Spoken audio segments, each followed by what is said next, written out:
एक गरीब सब्जी वाली और माँ की कहानी आपके दिल को झंझोर के रख देगी। कहानी को अंत तक जरूर देखें दोस्तों। जब मैं छोटा था तो मेरी माँ घर के लिए सब्जियाँ एक सब्जी वाली से खरीदती थी, जो रोज हमारे घर सब्जी बेचने आती थी। रविवार को वह सब्जी बेचने वाली पालक के बंडल लेकर आई। उनकी कीमत उसने 1 रुपये एक बंडल की बोली।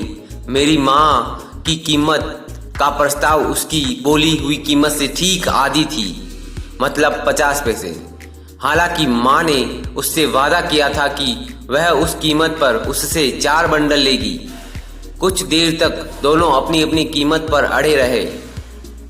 सब्जी वाली ने विम्रता से कहा वह उस कीमत पर अपनी लागत भी वसूल नहीं कर सकेगी। उसने सिर पर टोकरी लादी और चली गई।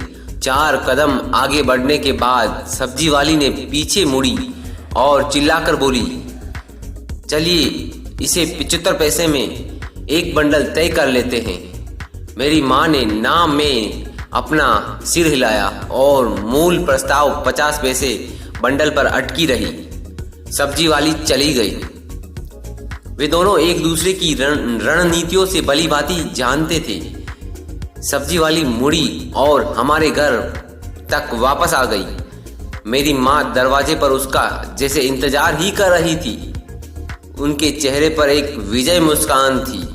यह सौदा मेरी माँ के प्रस्ताव बोली पर ही हुआ, मतलब 50 पैसे में सब्जी वाली ने बंडल दिया। सब्जी वाली वहाँ स्थिर बैठ गई जैसे कि वह एक समाधि में हो। मेरी माँ ने प्रत्येक बंडल को अपने हाथ से धीरे धीरे उछालकर वजन और गुणवत्ता की पेनी की जांच की। बंडलों की प्रारंभिक छंटनी के बाद उन्होंने अंततः अपनी संतुष्टि के 4 बंडल छांट लिए और छोटे सिक्कों से उनका पूरा भुगतान कर दिया। सब्जी वाली ने बिना पैसे गिने ले लिए।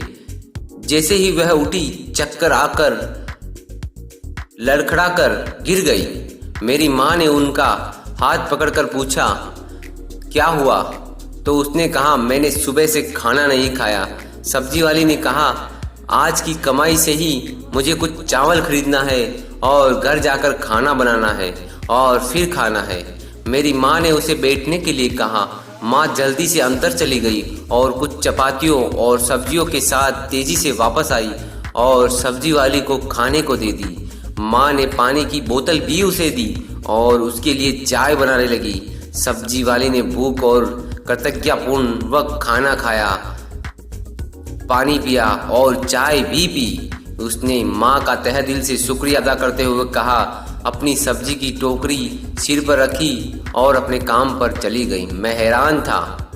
अपनी माँ से कहा, आप 2 रुपए के सामान के लिए मोल भाव करने में होशियारी दिखा रही थी, लेकिन उस सब्जी वाली को महंगा भोजन देने में उदार थी, ऐसा क्यों? मेरी माँ मुस्कुराई और बोली, मेरे प्यारे बच्चे, व्यापार में कोई दया नहीं होती और दयालुता में कोई व्यापार नहीं होता। तो दोस्तों, आपको कहानी कैसी लगी कमेंट में बताएं।